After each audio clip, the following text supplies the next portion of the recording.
J'ai passé mon année en Erasmus en Islande, donc je suis arrivée en août et puis bah j'ai dû repartir il y a 2 semaines, donc mi-mars il me semble. Je suis rentrée parce que en fait on était en voyage d'ailleurs à ce moment-là et et en fait on a entendu les annonces du gouvernement français. Et déjà nous en Islande on avait plus de regroupements, plus de cours à l'université, les piscines qui commençaient à fermer. Les piscines, c'est vraiment très cool. Et du coup, on commençait à se dire déjà que d'être confiné là-bas, ça allait être compliqué. Et puis on a entendu que le gouvernement disait que pour les Français à l'étranger, il fallait rentrer assez rapidement parce que sinon on n'était pas sûr de pouvoir rentrer, les vols allaient diminuer et tout, donc on s'est dit qu'on n'avait pas vraiment le choix, sinon on restait confiné là-bas, quoi.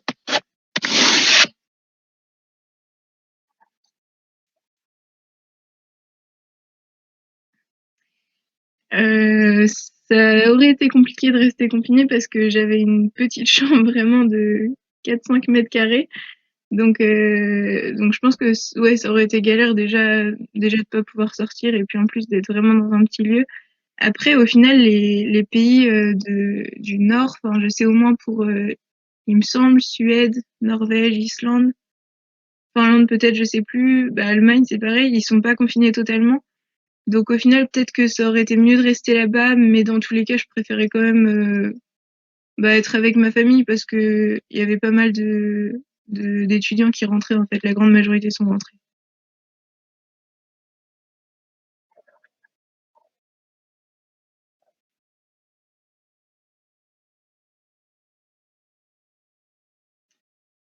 Euh, une question compliquée parce que je pense que je pense que en voyant ce qui s'est passé en Chine, on voyait très bien que de toute façon on allait passer par les mêmes étapes et on avait un peu l'impression que nos pays ils attendaient de voir si ça allait être le cas quand même. Bah, par exemple en France, on savait très bien que ça allait suivre la même direction que l'Italie, que la Chine, même juste en voyant les courbes. Et donc oui, je pense qu'on aurait pu clairement réagir plus tôt. Et puis bah, en prenant le cas de la France, on était aussi clairement pas préparé, quoi. Il y a eu beaucoup de budgets qui ont été supprimés au niveau des soignants, des hôpitaux. Bah, c'est pareil. Enfin, je m'éloigne un peu de la question, mais au niveau des masques et tout ça, bah, le gouvernement a pas été très clair et ouais, enfin, on était clairement pas préparé, quoi. Euh, je pense que si on n'était pas dans une logique de capitalisme, tout simplement, en fait, d'essayer toujours d'être plus fort que le pays voisin et de produire toujours plus. On aurait pu se rendre compte bien avant. Il y en a plein qui ont alerté sur la probabilité d'une épidémie. Il y en aura sans doute d'autres.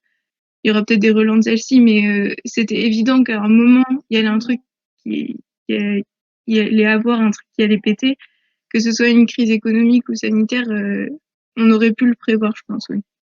Et c'est quand même, on aurait pu éviter un confinement comme ça.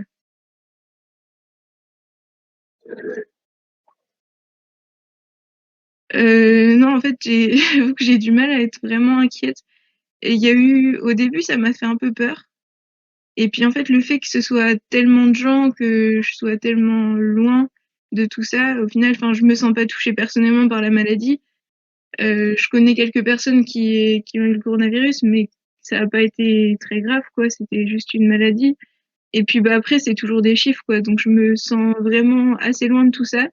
Et puis, j'ai aussi un avis là, je vois vraiment ça comme une possibilité de renouveau, quoi. Et que dans tous les cas, dans les prochaines années, il y aurait eu des pètes à certains moments. Enfin, on ne pouvait pas continuer comme ça, en fait, dans cette logique-là, que ce soit au niveau écologie, au niveau économie, et puis bah même, enfin, les services publics, ils trinquent de plus en plus. On n'aurait pas pu continuer dans cette logique-là, donc je pense que c'est un peu un coup de réveil, quoi, avant que je pense qu'en fait, une crise comme ça, on en aurait eu une plus tard, et plus on avance, plus elle aurait été pire. Et donc, je pense que Enfin, je le vois plus comme une opportunité, même si je sais que c'est une vue assez, enfin, c'est vraiment un point de vue parce qu'il y en a qui en trinquent vraiment, mais je pense que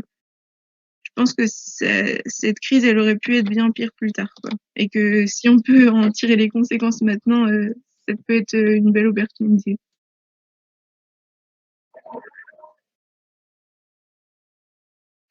J'espère. Et je pense que, enfin, rationnellement, j'ai du mal à vraiment savoir et j'ai un peu un côté qui me dit, bah, il faudrait qu'il y ait plusieurs crises comme ça pour qu'on commence vraiment à réagir. Et puis, bah, le gouvernement est pas du tout dans cette optique-là. J'ai du mal à organiser mes idées. Et d'un côté, en fait, je pense que déjà, quand on croit à quelque chose, il y a vraiment plus de chances que ça se réalise. Ça se voit bah, sur les enfants, par exemple. Hein. Si tu penses quelque chose d'un enfant, sans t'en rendre compte, tu vas agir d'une façon avec lui et ça va vraiment avoir un impact sur lui et il va développer des choses de ce côté-là. Donc, je pense que c'est important d'y croire vraiment. Et attends, je me rappelle plus ce que je voulais dire après. C'est quoi déjà la question?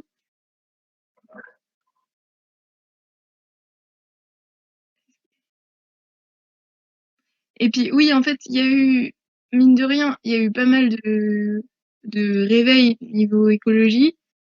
Il y a eu les gilets jaunes en France et puis dans quelques autres pays aussi. Et ça montrait vraiment quand même qu'il y avait quelque chose qui commençait à émerger. Donc je pense que c'est possible. Mais j'avais un autre truc à dire et je me rappelle plus du tout. Et c'était intéressant. De toute façon, c'est pas grave si je perds du temps là, tu vas couper. Attends, attends, il faut que je me rappelle. Euh, attends, tu m'as dit, c'est pas, est-ce que tu penses qu'il y a des choses qui vont changer après?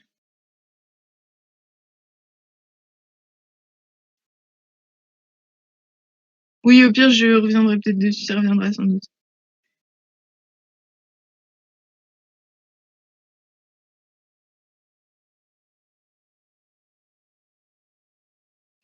Alors, j'ai pas fini mon année parce qu'il me reste à valider mon semestre. Après, bon, en Erasmus, déjà, en général, c'est assez cool quand même. Enfin, ils prennent en compte le fait qu'on ne parle pas forcément bien anglais, que qu'on soit là aussi pour visiter le pays et tout. Donc, enfin, en tout cas, de ce que j'ai vécu et de ce que d'autres m'ont dit aussi, c'est pas ce qu'il y a de plus difficile, quoi. Enfin, les cours étaient plus exigeants en France. Donc ça va. Et après, j'ai encore quelques cours en ligne. En fait, moi, j'avais surtout des essais à rendre et des présentations. Donc au final, j'ai plus que des essais à rendre en ligne et voilà. Donc honnêtement, ça me demande pas énormément de travail et puis les profs sont très cool là-bas. Donc j'ai le temps de faire d'autres trucs depuis que je suis rentrée.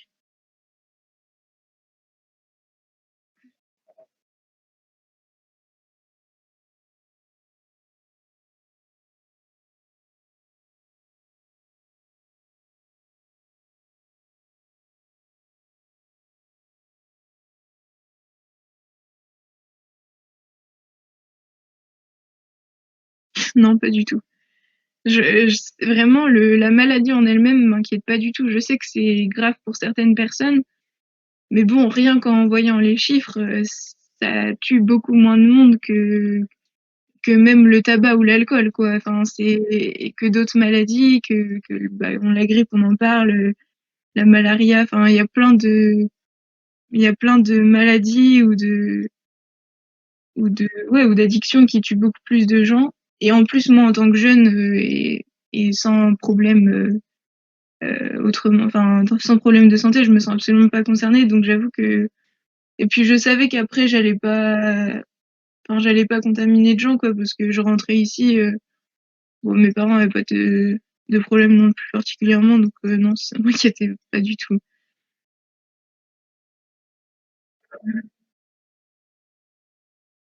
Euh, je vais retrouver, alors j'ai pas du tout réfléchi, mais j'aimerais bien retrouver ce que il y a un truc qui m'est passé par la tête, c'est trop chiant.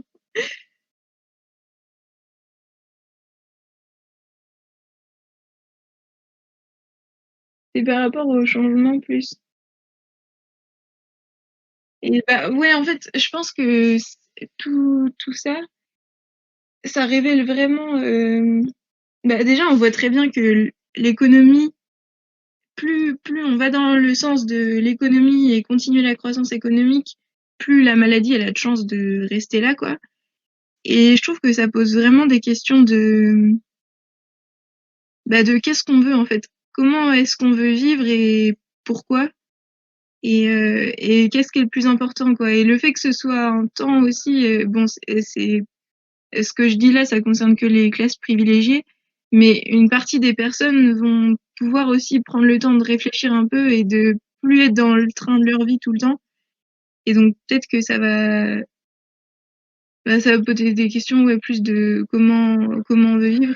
Et puis voilà, ça montre vraiment que de toute façon, si cette épidémie-là, elle a pris déjà elle est apparue et qu'en plus elle a pris cette dimension-là, c'est le fait de la mondialisation et que tout est en permanence interconnecté. Et je pense que à tous les niveaux, que ce soit pour le bien-être des personnes, pour qu'on ait plus des démocraties et que les gens soient vraiment plus investis au niveau politique et qu'ils aient vraiment le choix, quoi, dans leur vie, pour tous les services de base, comme santé, éducation, tout ça, pour l'écologie, et puis pour l'économie aussi, parce que nous on est complètement dépendant de l'économie, des banques, et dès qu'il y a un crash, on en pâtit tous, quoi. Et donc à tous ces niveaux-là, je pense que maintenant il est vraiment important de relocaliser vraiment, quoi, et que de fonctionner à une échelle globale comme ça, c'est sûr que ça mènera à un crash à n'importe quel moment, quoi. Donc je pense que le fait qu'on se retrouve chacun chez soi comme ça peut aussi se rendre compte que qu'on vit dans un truc où on est complètement dépendant d'une énorme logique qui nous dépasse, et qu'on a besoin de retrouver. Donc en fait, on est à une échelle qui est beaucoup trop grande pour nous et qu'on peut rien contrôler, on peut pas avoir d'impact sur nos vies, et donc on se laisse juste mener comme ça dans un truc sans pouvoir forcément y faire grand-chose. On se sent dépassé aussi à chaque fois qu'on parle de certaines luttes. Enfin, il y en a qui font grève, il y en a qui essayent de se battre et tout ça. Ça a pas forcément beaucoup d'impact parce que enfin voilà, les politiques, ils ont pas forcément énormément de choix non plus au final. Ils sont dans leur logique, ils ont leur truc à tenir, et voilà. Et ouais, enfin je sais pas si je suis très claire, mais et puis ouais, l'autre truc, c'est aussi peut-être, je sais pas si ça peut aider, mais peut-être aussi de se rendre compte que au final, on a le fait qu'on soit à une si grosse échelle, on a souvent tendance à vouloir, enfin, à compter sur le gouvernement pour tout, sur nos politiques pour tout, et sur eux pour faire les bons choix. Alors que eux, en fait, en tant que politique, ils ont énormément de contraintes, et enfin, ils sont obligés de tenir une ligne quand même dans tous les cas. Ils ont pas forcément énormément de choix. Et surtout, le changement, il viendra vraiment de nous, parce que le gouvernement, de toute façon, les politiques, ils veulent se faire élire. Et tant que nous, on formule pas vraiment ce qu'on veut en tant que citoyen, la ligne, elle changera pas, quoi. Et du coup, je pense que c'est prendre conscience aussi que le changement, il viendra pas forcément d'en haut, quoi. Et que c'est vraiment plus à notre échelle, chacun, qu'on peut faire quelque chose.